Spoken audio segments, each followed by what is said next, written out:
Pambansang kamao Manny Pacquiao naalala ang kalagayan noong nagsisimula pa lang sa boxing, walang makain at natutulog sa kalye. Hindi raw siya makapaniwala na ngayon isang ganap na Hall of Fame at nagsasalita sa harap ng mga sikat na tao sa Amerika. Inilahad ni Manny Pacquiao ang kanyang pasasalamat matapos tanggapin ang parangal sa Hall of Fame. Sabi niya, hindi ko akalain ang isang batang nagtitinda ng dyaryo sa kalye, natutulog sa kalye ay makakarating dito upang magsalita sa inyo at maging isa sa mga awardee ng Hall of Fame.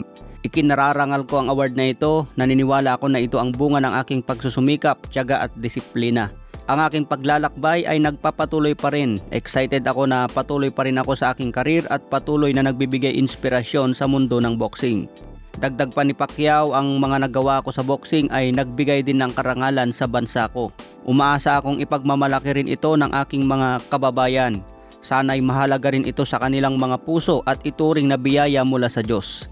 Yan po ang pahayag ni Pacman mga tol. Umaasa na sana'y mahalaga din sa bawat Pilipino ang naibigay niyang tagumpay sa boxing. Samantala may sinabi din si Pacman sa isang interview. Bilang ama, inamin ni Pacquiao na may nervyos para sa kanyang anak na si Jimwell. Kinakabahan daw si Pacquiao para kay Jimwell dahil mapapasabak na sa professional career. Undercard nga si Jimwell mga tol at unang laban sa pro. Sinabi din ni Pacman na excited na ako sa laban ko kay Barrios pero nag-alala ako sa aking anak. Matapos matanggap ni Pacman ang parangal bilang Hall of Fame, balik training na ulit si Pacman at tumakbo sa mga bundok. Sa iba pang balita ayon kay Sean Porter, kung mananalo si Manny Pacquiao by knockout, siguradong mangyayari daw ito sa unang round. Tansya ni Porter, knockout si Barrios sa round 3. Nasabi ito ni Porter mga tol dahil malabong ma-knockout si Barrios sa late round. Mas bata si Barrios kaya mas tumatagal ito sa laban. Kaya sa unang round pwedeng babagsak si Barrios dahil kalakasan pa ni Pacman sa mga unang round. Sa iba pang balita, Australian Cruiserweight Champion na si Jay Opetaia. Panalo siya by knockout sa round 5. Katatapos lang ang laban sa Australia at ginulpi ang kalaban. Nadepensahan pa rin niya ang IBF and the ring belt. Nag-improve na ang kartada sa 28 wins, 22 KOs, wala pang talo.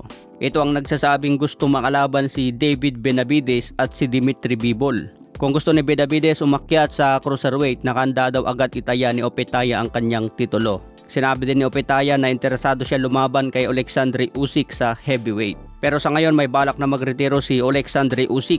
May paparating na laban pala ito ngayong July 19. Rematch kay Daniel Dubois. Gaganapin ang laban nila sa UK.